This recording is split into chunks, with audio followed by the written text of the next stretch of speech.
Hi guys, and welcome back to my channel, Sonic Love. Today we're going to be doing an unboxing of the Powkiddy budget handheld. It's around about £28. I think it's like $30 odd, well $32, $34, not too sure what the variant is, but yeah, it's budget. It's a 64-bit clamshell design, reminiscent of, as you can see in the video there, on the picture you can see that I've put some modded Gameboy SPs to do a little bit of comparison. Now obviously I've updated these to the IPS screen with 5 levels of variant brightness. Looks amazing. I think I did put a video on these a while back, I'm not too sure. Have to check it out. But yeah, so I know there's a lot of people out there that are really interested in getting into emulation, and it can be quite daunting, and if you don't know what you're doing, it can be quite frustrating as well. So with these budget handhelds, it just makes it really easy accessible for people to get involved with emulation, and it's a great stepping stone into finding out whether it is for you, and it's something that you could do as a hobby, like the majority of us, and obviously some of my subscribers. It's just something to do. It's great, gives you a chance to play lots of little systems. Obviously there's a big retro gaming following around the world, and it's really nice just to have those retro games on the fly, you know. So yeah, standard box. Just let me slide these over.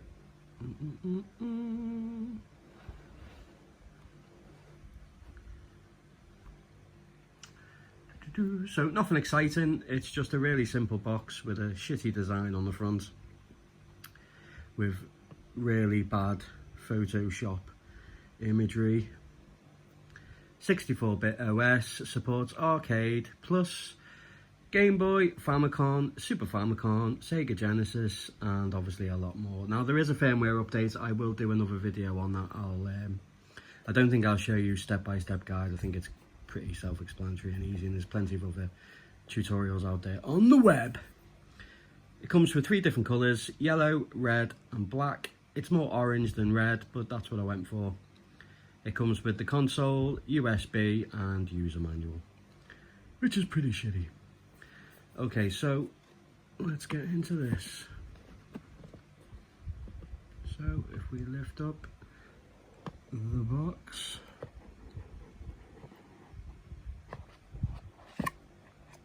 what have we got here? Okay, so it comes in one of those little plastic bags. So if we take it out, we'll also have polystyrene foam. Take this out, it'll have the little charger thing in it and stuff. Nothing exciting. Chuck that away. Yep, just a cable and a user manual, but we don't really need to do that, so let's chuck that away. Hopefully there's some charge in it and we can see what it is. So let's take it out.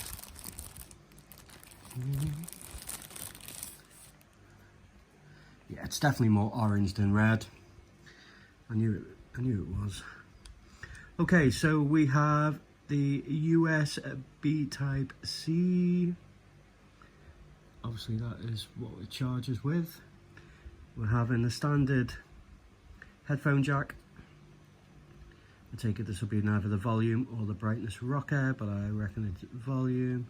Now the unique thing about this is it's got L1 and L2. Fantastic, that's really, really good. It's got like a lanyard holding system there if you want to wear it around your neck and show it off. I doubt you'd do that, and if you did, you'd be strange. On and off switch. SD card, it's probably only a 32, maybe even a 16.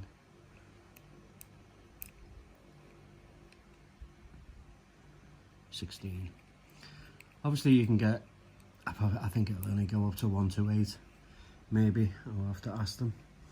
Okay, it's got the really crappy Powkiddy logo emblem on there. Size-wise comparison, yeah, it's exactly the same. Same thickness, same width. But obviously you've got the uniqueness of having L2. Good for PlayStation games if it can play. It does say it can boast it, but yeah, I don't know. We'll just have to test it. So screen wise, oh, looks like there's an air bubble. Oh, it's one of those plastic screen protector things. Oh, that's okay. I'll be able to scrape that off. Not a biggie. Yep, the D-pad feels nice. Nice D-pad. I know I've just done a video on the Win 2, and that D-pad is shit. I absolutely hate it. Really hate it. But this feels nice. Quite a solid build, really. I know it's plastic, but it's solid. So we've got, looks like we got, I don't know if it's a microphone, might be, who knows. But then we've got 2 speakers, stereo speakers, which is good. Start select, obviously a menu key, and the normal A, B, X, Y. And the buttons feel really nice, actually. Yeah, not much travel, but very responsive and bounce back really nice. Okay, so let's turn it on.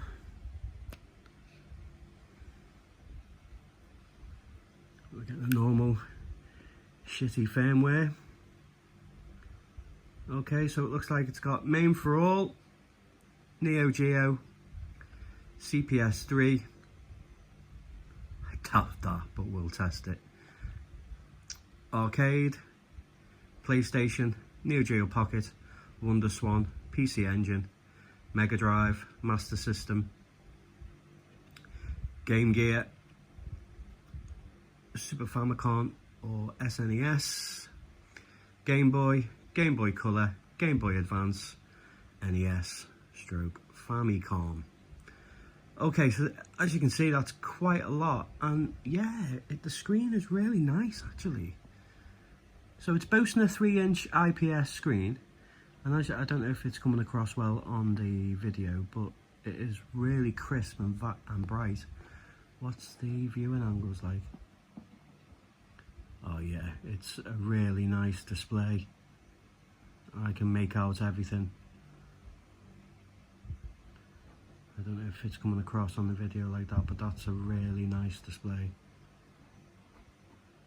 About time for budget handhelds, which is nice. So let's do a quick testing. Yeah, I'm really surprised at the price to the actual build and form factor of this, guys. Let's go with some the SNES. Let's go with Donkey Kong Country, because I know that's going to be a really testing game. Simply just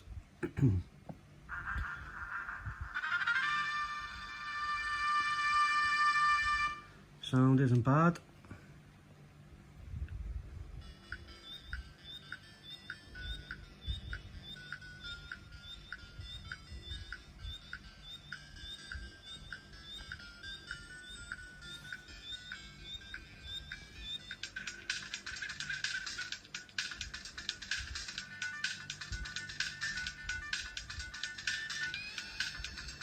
If you guys can make that out, but it's actually pretty smooth. Sounds nice. Let's get into this.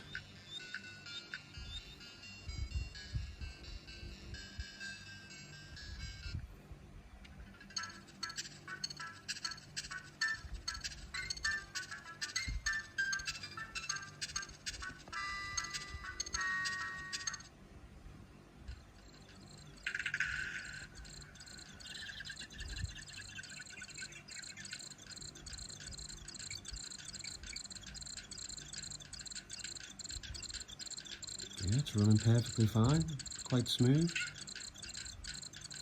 There doesn't seem to be any ghosting, there doesn't seem to be any screen tearing. And this is quite a demanding game actually, to be honest, for budget systems.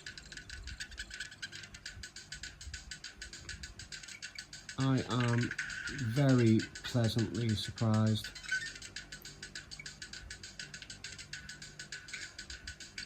Good job, Powkiddy.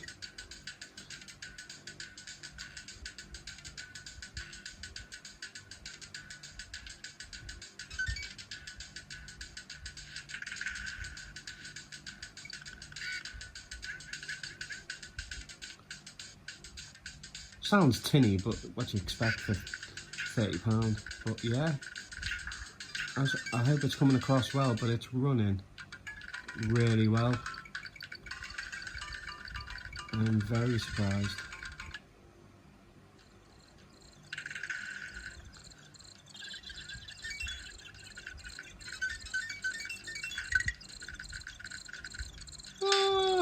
Okay, let's come out of there.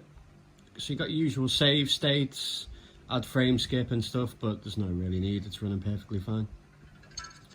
So let's exit out of here. Let's press start to go back. Let's do some Game Boy Advance.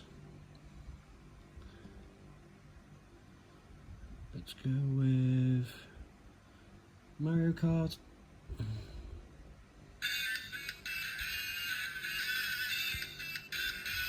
Again, sound is fine. No problem there.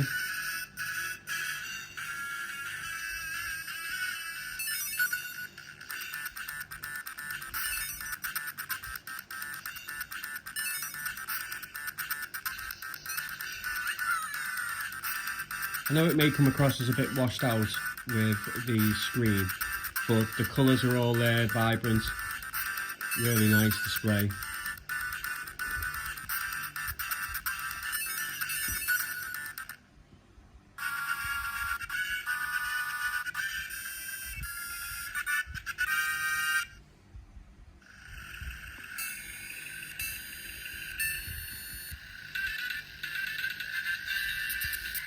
Yep, it's running perfectly fine. It's nice to have a budget system that actually is really nice. £30. This is a bargain. Obviously, I will leave the link in the description, guys, if you're interested. But yeah, this has really shocked me. It's running fine. Got the shoulder buttons work fine, they feel nice, they're clicky, responsive. Just fired the shell backwards, what an idiot.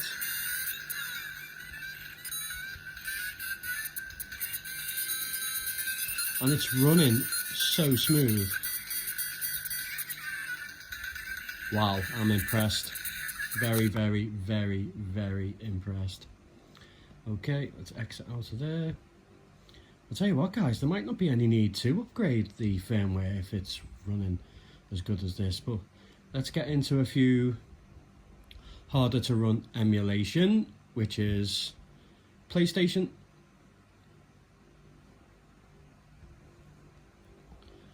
Let's go to PlayStation, shall we?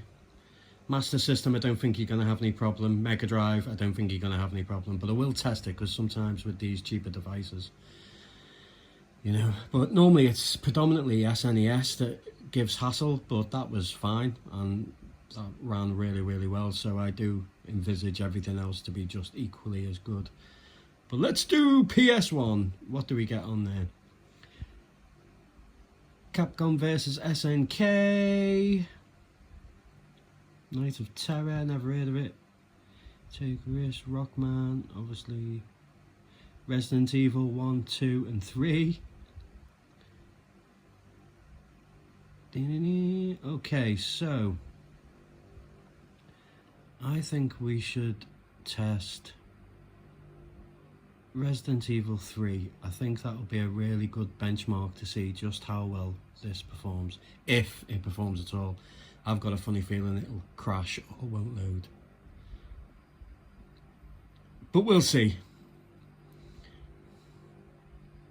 Oh, so far so good.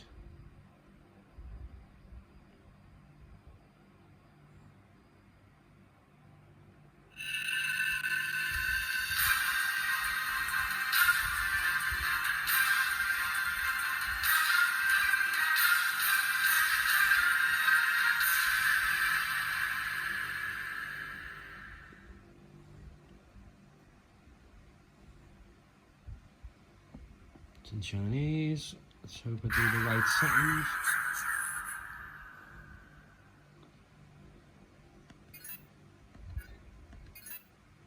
There we go. Don't know what I'm doing.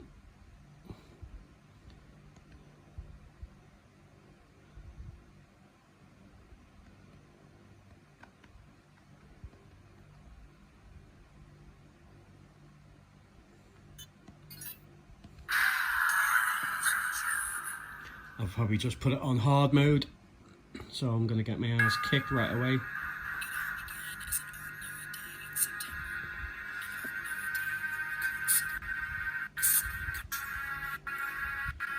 Bit of skipping on the sound.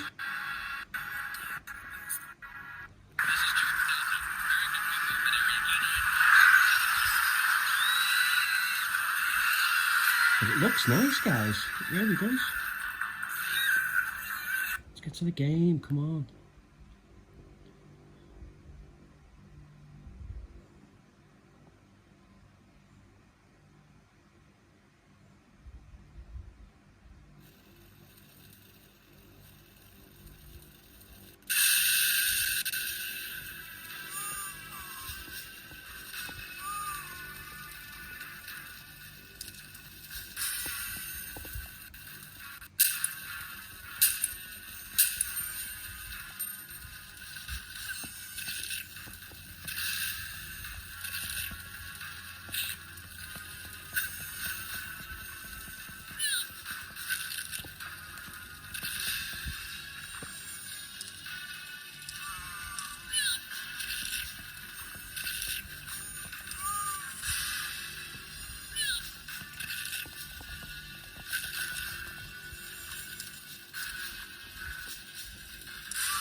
Oh, come on.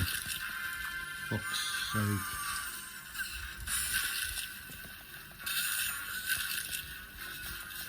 It's a tiny bit slow, but it's definitely playable, guys. Again, shocked. Absolutely shocked. Okay, let's do a different game. Is this a little hidden gem, guys? Is this a little hidden gem? Okay, I think a big test will be Capcom versus SNK. We might see a few problems here. Or not. Sorry about the way the screen is, but I can't help it with the size of this unit and the little tripod that I'm using, guys. Sorry for that. I can barely stretch my arms around and use the buttons.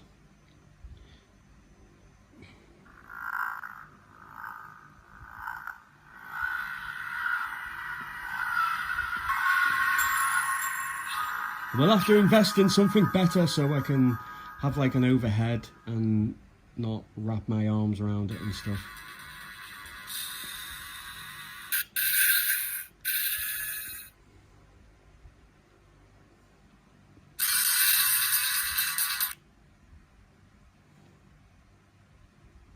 So far so good.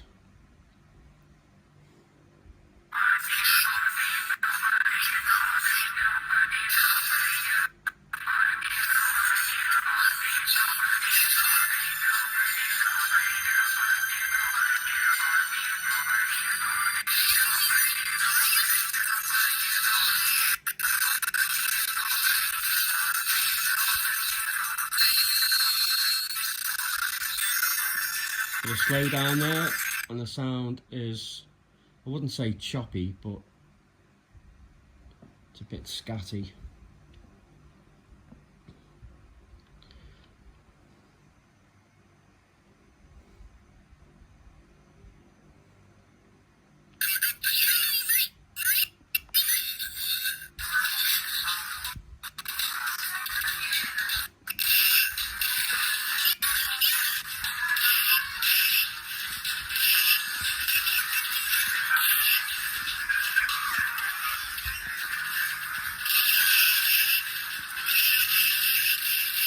Wow. What is going on?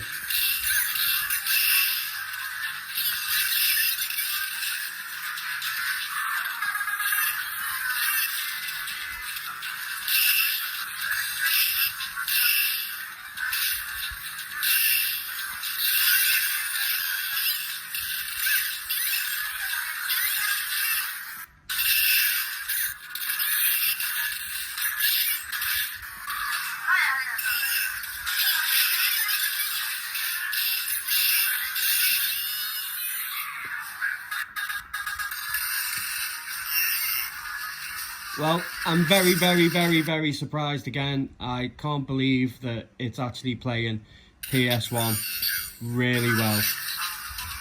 Holy shit balls. No screen tearing, no nothing. It's actually playing it really well. Wow. So I'm going to keep this one short, guys. Let me know in the comments what you think of it. Sorry about the way the angle is, but it's so small in the way that this is, so, but I can't begin to tell you how shocked I am at just how well this performs. And hopefully proof is in the gaming, and it just looks really nice. 3-inch IPS display.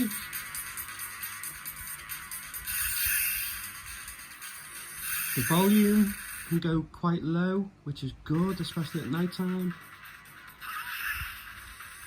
Yeah, I'll leave it running just for a little bit, guys, but I'm sure you can see that it's running perfectly fine.